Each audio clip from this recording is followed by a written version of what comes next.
सुमित्रा अपनी बहू को आवाज देती है। अरे बहू, देख मेरा भाई आया है, जरा उसके लिए चाय नाश्ता तो लेती आ। क्या दीदी, चाय नाश्ते से क्या होगा, खाना मंगाओ खाना। अच्छा ठीक है, मंगाती हूँ। तभी सुमित्रा की बहू तारा हाथ में पर्स लिए बाहर आती है। मम्मी जी, मैं मार्केट जा रही हूँ, मेरी सहेलियाँ बाहर मेरा इंतजार कर रही हैं। मामा जी को खाना आप दे दीजिएगा, मुझे ना देर हो रही है। और सुमित्रा वहाँ से चली जाती है। ये देख कल्लू लाल सुमित्रा से कहता है, ये क्या दीदी, तुम्हारी बहू तो बहुत अकड़ू है। कोई बहू अपनी सास से ऐसे बात करती है क्या? ये अगर अपने गांव में होती ना तो अपनी माँ इसे 2 मिनट में सीधी कर देती। तुम कहो तो मैं अभी माँ को फोन करके बुला लेता हूँ। अरे नहीं नहीं कल्लू, पहले का जमाना और था, अब जमाना बदल गया है। हमें बहू को अपनी बेटी की तरह रखना चाहिए। और वैसे भी ये किस किताब में लिखा है कि शादी के बाद लड़की की आजादी छीनकर उसे 4 दीवारी में कैद कर दूं? उसे भी अपनी मर्जी से जीने देना चाहिए। अरे इसी का नाम जिंदगी है। ये सब छोड़, तू खाना खा। हाँ हाँ दीदी, बड़ी जोरों की भूख लगी है। अगले दिन, ये देखिए मम्मी जी, कल मैं मार्केट से अपने लिए साड़ी लेकर आई हूँ। मैं आपके लिए भी साड़ी ले रही थी, लेकिन मुझे कोई साड़ी पसंद ही नहीं आई। अच्छा, मैं ऑफिस के लिए निकल रही हूँ, मुझे देर हो रही है। ये कहकर तारा वहाँ से चली जाती है। तारा की जाती ही अरे दीदी, तुम्हारी बहू तो दिन दहाड़े तुमसे झूठ भी बोलती है। सिर्फ अपने लिए साड़ी लेकर आई है। क्या बाजार की दूसरी सभी दुकानें बंद हो गई थी? देखो तो कैसा बहाना करके चली गई। राम कसम दीदी, देख लेना, ऐसी बहुएं ज्यादा दिन अपनी सास से निभा नहीं पाती। ये तो तुम्हें घर से निकाल कर रहेगी दीदी। अरे तू कुछ ज्यादा ही चिंता कर रहा है मेरी। ऐसी कोई बात नहीं है, मेरी बहू मेरा बहुत ख्याल रखती है। सुमित्रा अपने कमरे में चली जाती है। अरे 2 दिन हो गए इस घर में, लेकिन कुछ मजा नहीं आ रहा। मेरी दीदी तो अपनी बहू से बिल्कुल नहीं लड़ती, लेकिन मैं भी हार नहीं मानूंगा। उसी शाम तारा डाइनिंग टेबल पर सबके लिए खाना रख के किचन में रोटियां लेने चली जाती है। अब इस खाने का जरा स्वाद बढ़ाया जाए। कल्लू लाल खाने में कुछ कंकड़ मिला देता है। अब इस खाने को खा के मेरी दीदी अपनी बहू की अच्छी खबर लेगी और मुझे आज सास बहू के झगड़े का लाइव एपिसोड देखने को मिलेगा। थोड़ी देर के बाद घर के सभी लोग खाना खाने लगते हैं। ओह, मेरे खाने में कंकड़ आ गया। अरे बहू, आज तुमने कैसा खाना बनाया है? पता नहीं पापा जी, मैंने तो रोज की तरह ही खाना बनाया है। पता नहीं आज क्या हो गया। अरे कोई बात नहीं बहू, अब तू जानबूझकर ऐसा खाना तो बनाएगी नहीं। मैं तो कहती हूँ इसी बहाने आज बाहर से खाना मंगवा लेते हैं। बहू, क्या कहते हैं उसे जो घर खाना पहुँचाते हैं? जुर्माटो? जुर्माटो नहीं मम्मी जी, जोमेटो। मैं अभी खाना ऑर्डर कर देती हूँ। अपनी दाल गलती ना देख कल्लू लाल का चेहरा लटक जाता है। अगले दिन गैस पर चाय चढ़ाकर तारा अपने कमरे में जाती है। तभी कल्लू लाल चाय में नमक डालने लगता है। तारा ये सब देख लेती है और फौरन मोबाइल में वीडियो बनाकर अपनी सास को दिखा देती है। अरे ये कल्लू तो अभी तक नहीं सुधरा। मुझे तो लगता है मामा जी जानबूझकर हमें परेशान कर रहे हैं। हाँ, ये बात तो है। मैं देख रही हूँ जब से ये कल्लू आया है, हमेशा हम दोनों के बीच आग लगाने की कोशिश करते रहता है। इसे इस घर से भागना ही पड़ेगा, लेकिन जबरदस्ती भी तो निकाल नहीं सकते। आखिर भाई है मेरा। आप चिंता मत करिए माँ जी, मेरे पास एक बहुत बढ़िया आइडिया है। अगले दिन सुबह सुबह दोनों सास बहू आपस में लड़ने लगती हैं और तारा बैग उठाकर अपने मायके चली जाती है। ये देख कल्लू लाल खुशी से नाचने लगता है। लेकिन जिस तरह बिना पेट्रोल के गाड़ी नहीं चलती, ठीक उसी तरह बिना बहू के घर भी नहीं चल सकता। अरे कल्लू, देखता नहीं हॉल में कितनी धूल जमी है? बहू तो है नहीं घर में, इसलिए तू हॉल में पोछा लगा दे। कल्लू लाल हिचकिचाते हुए कहता है। जीजा जी, अब मैं हॉल में पोछा लगाते हुए अच्छा लगूंगा क्या? अरे तुझे किस बात की शर्म? लल्लू लाल की दुकान पर दिन भर झूठे बर्तन धोता था, भूल गया क्या? चल फटाफट हॉल को चमका दे। मजबूरी में कल्लू लाल को फर्श पर पोछा लगाना पड़ता है। अगले दिन, अरे सुन कल्लू। जी दीदी। देख कल्लू, खाना बनाने के लिए बहू तो है नहीं घर में, इसलिए हमें बाहर से खाना मंगा कर खाना पड़ेगा। और हाँ, रमेश ने कलकत्ता से अभी तक पैसे नहीं भेजे, इसलिए तुझे अपने पैसों से खाना खरीद कर लाना होगा। कल्लू लाल जोश में आकर हाथों कर देता है, लेकिन कुछ दिनों बाद अरे ये क्या, मेरे इतने सारे पैसे खर्च हो गए, ऊपर से मैं इस घर का रामू काका बन गया हूँ। अरे मैं अपने पैसों से दूसरों के घर के खर्चे उठाओ, इतना बड़ा भी बेवकूफ नहीं हूँ। इससे अच्छा तो मैं फिर से लल्लू लाल की यहाँ जलेबियाँ तल के 4 पैसे ही कमा लूं। मैं कल ही बस पकड़कर अपने गांव चला जाऊंगा। अगले दिन ठीक ऐसा ही होता है। कल्लू लाल बस पकड़कर सीधा अपने गांव निकल जाता है और उसके जाते ही तारा वापस आ जाती है और सभी मर्द सास के बीच हमेशा किसी न किसी बात पर अनबन छिड़ी ही रहती है, जिसके चलते दोनों कभी एक दूसरे को समझने और प्यार करने की कोशिश तक नहीं करती। अरे मेरे तो भाग ही फुट गए जो ऐसी बहू मिली। हाय, मेरी तो जिंदगी बर्बाद हो गई। भगवान, या तो अच्छी सास दे देता या फिर गूंगी। इन्हें मेरे सिर बिठाकर कौन से जन्म का बदला ले रहे हैं भगवान। क्या बोली? वही जो आपने सुना। इतनी बड़ी हो गई कि सास से जुबान लड़ाती है। अरे यही सीख कर आई है क्या मायके से? अरे नहीं नहीं, उसके लिए तो ससुराल ही काफी है। मेरी सास ने मुझे बहुत अच्छे से जुबान लड़ाना सिखाया है। हाँ। सास बहू की तीखी नोक झोंक चल ही रही होती है कि दीपू वहां आ जाता है। रिश्ता करते हुए पति पत्नी की जगह सास बहू की कुंडली मिलानी चाहिए, क्योंकि अगर सास बहू का रिश्ता अच्छा नहीं तो उनका पता नहीं, पर पति की जिंदगी तो पक्का झंड है। मुझे अपने सामने कोई झगड़ा नहीं चाहिए, बस करो दोनों। दोनों शांत होकर अपने अपने काम में बिजी हो जाती हैं। दीपू ऑफिस चला का फोन आता है। अरे कैसी है रे बेटा, ससुराल में सब बढ़िया है ना? कोई तुझे परेशान तो नहीं करता? सास की बात सुनकर पास खड़ी निधि हंसकर कहती है, अरे वाह रे ऊपर वाले, खुद बहू को शांति से सांस भी नहीं लेने देती और बेटी से पूछ रही है कोई परेशान तो नहीं करता। अरे मेरी बेटी तुम्हारी तरह नाकारा और बदतमीज नहीं है, इसलिए उससे पूछना बनता है। तो उनकी सास भी आपकी तरह नहीं होगी, इसीलिए उन्होंने कुछ बोला नहीं। और इसी के साथ एक बार फिर दोनों सास बहू के बीच तानों का युद्ध शुरू हो जाता है। फिर कल्पना कुछ देर तक तो फोन पर सुनती रहती है, पर जब दोनों चुप होने का नाम तक नहीं लेती तो वो चिल्लाते हुए बीच में बोलती है, अरे बस करो, यहाँ फोन कान पर लगाए जब मुझसे आप दोनों की बातें सुनी नहीं जा रही तो मेरा बेचारा भाई न जाने किस हाल में होगा। अरे ये सब तेरी भाभी की वजह से है बेटा। तो माँ आप भी कुछ कम नहीं है, आप दोनों को ही अपना रिश्ता सुधारने की जरूरत है। मैं एक बाबा को जानती हूँ जो रिश्ते सुधारने में एक्सपर्ट हैं, आप दोनों उनके पास जाइए। ना जी ना, मैं ऐसे ढोंगी बाबा में नहीं मानती।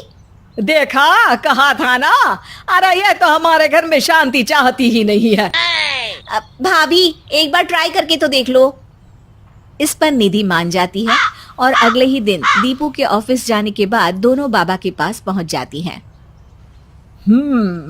सास बहू के बीच रिश्ता कुछ ज्यादा खास नहीं है, हर समय तू मैं चलती रहती है। हाँ जी हाँ, बिल्कुल सही, आप तो बहुत ज्ञानी है बाबा जी।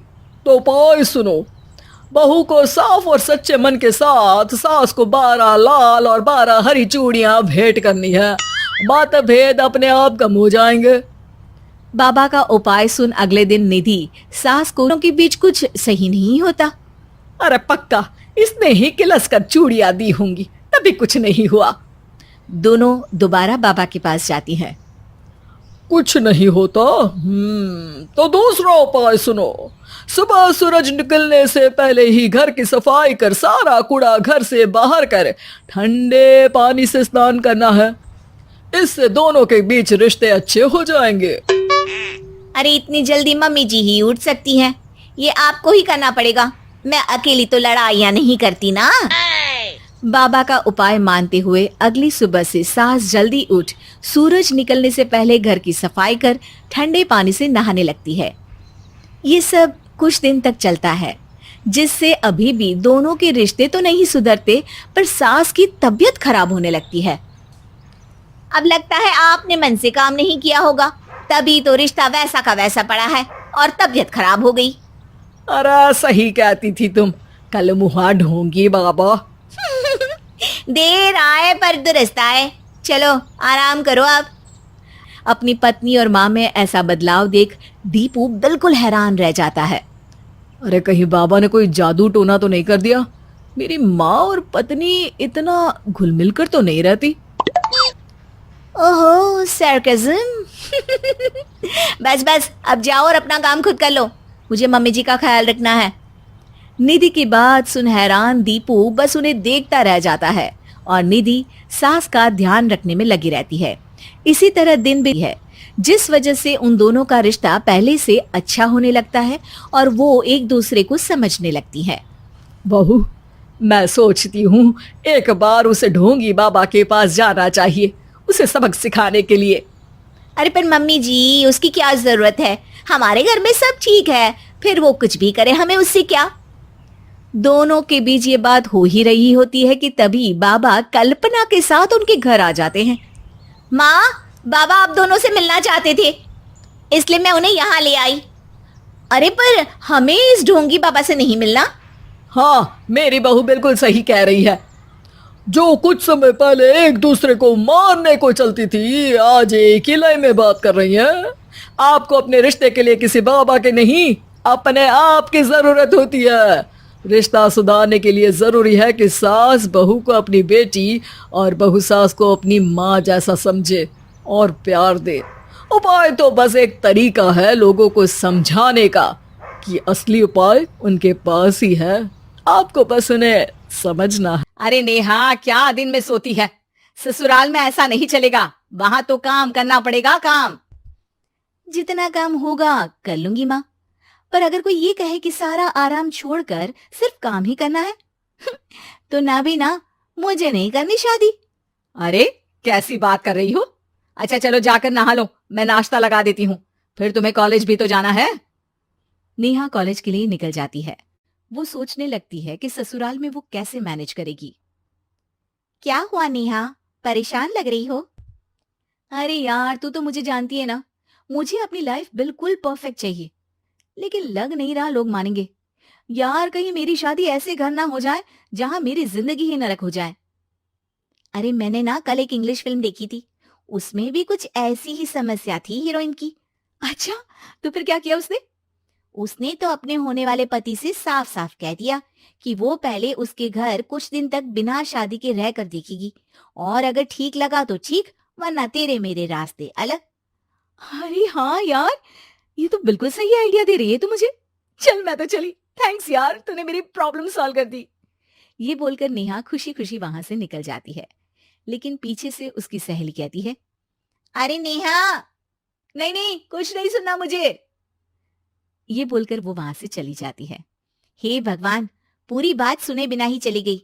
अरे वो तो विदेशी फिल्म थी, वहां सब चलता है, लेकिन ये तो भारत है, सभ्यता और संस्कारों वाला देश, जहां शादी से पहले लड़की को ससुराल में नहीं रखा जाता। खैर, नेहा मस्त होकर घर आती है। नेहा, कल तुझे लड़के वाले देखने आने वाले हैं, और हाँ, इस बार कोई बहाना नहीं चलेगा। हाँ हाँ आने दो, मैं तैयार हूँ शादी के लिए। अगले दिन लड़के वाले आते हैं, जहां लड़का कहता है, मुझे अकेले में लड़की से कुछ पूछना है। हाँ हाँ क्यों नहीं बेटा, जाओ नेहा, घर तो दिखा दो इन्हें। नेहा भी खुश हो जाती है कि उसे मौका मिल गया है लड़के से अपनी शर्त रखने का। देखो, मुझे ना शादी से बहुत डर लगता है, पता नहीं कैसी लड़की आए, तालमेल बना पाए कि नहीं मेरे परिवार से। मैंने कई घरों में रोज का क्लेश होते देखा है। तुमने तो मेरे दिल की बात कर दी। मैं भी यही सोच रही थी कि भाई सास तो अच्छी होनी चाहिए, पति सपोर्ट करे ना करे, रहना तो पूरे दिन सास के साथ है। लेकिन मेरे पास ना इसके लिए एक बहुत अच्छा आइडिया है। अच्छा, कैसा आइडिया? क्यों ना शादी के पहले मैं कुछ दिनों तक तुम्हारे घर आकर रह लूं, तुम लोग मुझे समझ लेना, मैं तुम लोगों को समझ लूंगी, ठीक लगा तो शादी, वरना टाटा बाय बाय। क्यों? लड़के को नेहा की बात में दम लगता है। वो घर के सभी लोगों के सामने नेहा की बात रखता है। अरे पागल हो गई है क्या? ये कैसी शर्त है? अरे शादी से पहले मैं क्यों तुझे किसी और के घर भेजूंगी रहने? अरे लड़की के ख्याल तो 20 साल आगे के हैं। इतनी भी खुले विचारों वाली लड़की नहीं चाहिए हमें। अरे माँ, क्या बुरा और गलत बोल रही है ये? रहना तो हम दोनों का है ना। कल को कोई परेशानी आई तो तुम सब तो ये बोलकर निकल जाओगे कि जिंदगी तुम लोगों को ही निभानी है। तुम लोगों को जो करना है करो। तब क्या करूंगा बताओ? सबके समझाने पर वो लोग मान जाते हैं। वाह, मैं 2-3 दिनों में पैकिंग कर लूंगी, तो आकर मुझे ले जाना। और नेहा पहुंच जाती है विशाल के घर। आओ आओ, ये रहा तुम्हारा कमरा। इस घर में तुम एज अ गेस्ट रहो, लेकिन माँ तुम्हें बहू की तरह ही ट्रीट करेंगी और तुम भी उन्हें सास की तरह ही रखना। बस फिर क्या था, शुरू हो जाता है लिव इन सास बहू का ड्रामा। अरे चाय तो बना दे बहू। जी सासू माँ, अभी लाई। नेहा चाय लेकर आती है कि बस चाय लेकर आई हो, इसके साथ पकोड़े भी ले आती। लेकिन आपने तो बताया ही नहीं कि आपको चाय के साथ पकोड़े भी चाहिए। हाँ हाँ, अब तो पता चल गया ना। रात को खाना खाने के बाद नेहा किचन में खटर पटर कर रही होती है। क्या हो रहा है वहाँ नेहा? माँ जी, मैं ना रात को अदरक वाली चाय पीकर सोती हूँ, ये मेरी आदत है। अच्छा, तो जरा मेरे लिए भी बना देना। दोनों सास बहू रात को चाय पीती हैं। अगले दिन नेहा, मैं मंदिर जा रही हूँ, मेरी साड़ी निकाल कर बेड पर रख दे। नेहा सास के लिए साड़ी निकाल कर रख देती है। वो देखती है कि उसके आने के बाद से सास ने घर का कोई भी काम करना छोड़ दिया है। यार मैं क्या करूं? ऐसा ससुराल तो मुझे नहीं चाहिए था जिसमें मैं ही सारा काम करूं।